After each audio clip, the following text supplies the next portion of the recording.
President, John F. Kennedy. Ladies and gentlemen, the very word secrecy is repugnant in a free and open society, and we are, as a people, inherently and historically opposed to secret societies, to secret oaths, and to secret proceedings. We decided long ago that the dangers of excessive and unwarranted concealment of pertinent facts are the dangers which are cited to justify it. Even today, there is little value in opposing the threat of a closed society by imitating its arbitrary restrictions. Even today, there is little value in ensuring the survival of our nation if our traditions do not survive with it. And there is very grave danger that an announced need for increased security will be seized upon by those anxious to expand its meaning to the very limits of official censorship and concealment. That I do not intend to permit to the extent that it's in my control. And no official of my administration, whether his rank is high or low, civilian or military, should interpret my words here tonight as an excuse to censor the news, to stifle dissent, to cover up our mistakes, or to withhold from the press and the public the facts they deserve to know. For we are opposed around the world by a monolithic and ruthless conspiracy that relies primarily on covert means for expanding its sphere of influence, on infiltration instead of invasion, on subversion instead of elections, on intimidation instead of free choice, on guerrillas by night instead of armies by day.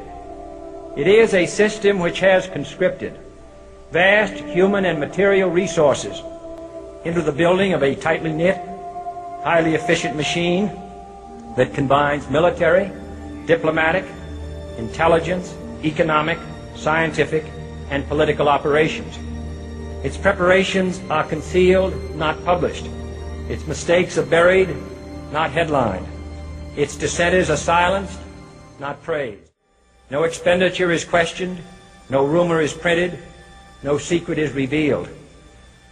No president should fear public scrutiny of his program, for from that scrutiny comes understanding, and from that understanding comes support or opposition, and both are necessary. I am not asking your newspapers to support an administration, but I am asking your help in the tremendous task of informing and alerting the American people.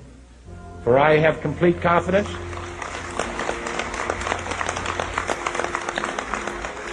in the response and dedication of our citizens whenever they are fully informed.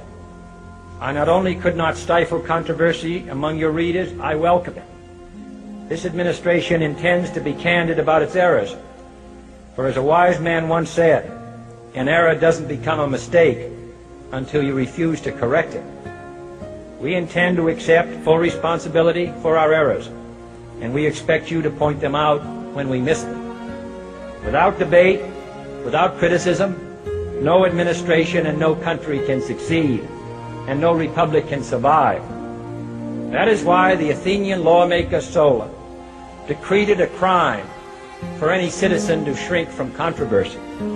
And that is why our press was protected by the First Amendment, the only business in America specifically protected by the Constitution, not primarily to amuse and entertain, not to emphasize the trivial and the sentimental, not to simply give the public what it wants, but to inform, to arouse, to reflect, to state our dangers and our opportunities, to indicate our crises and our choices, to lead, mold, educate, and sometimes even anger public opinion.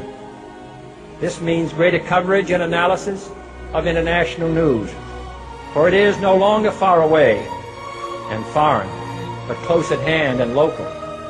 It means greater attention to improved understanding of the news, as well as improved transmission. And it means, finally, that government at all levels must meet its obligation to provide you with the fullest possible information outside the narrowest limits of national security. And so it is to the printing press, to the recorder of man's deeds, the keeper of his conscience, the courier of his news, that we look for strength and assistance, confident that with your help, man will be what he was born to be, free and independent.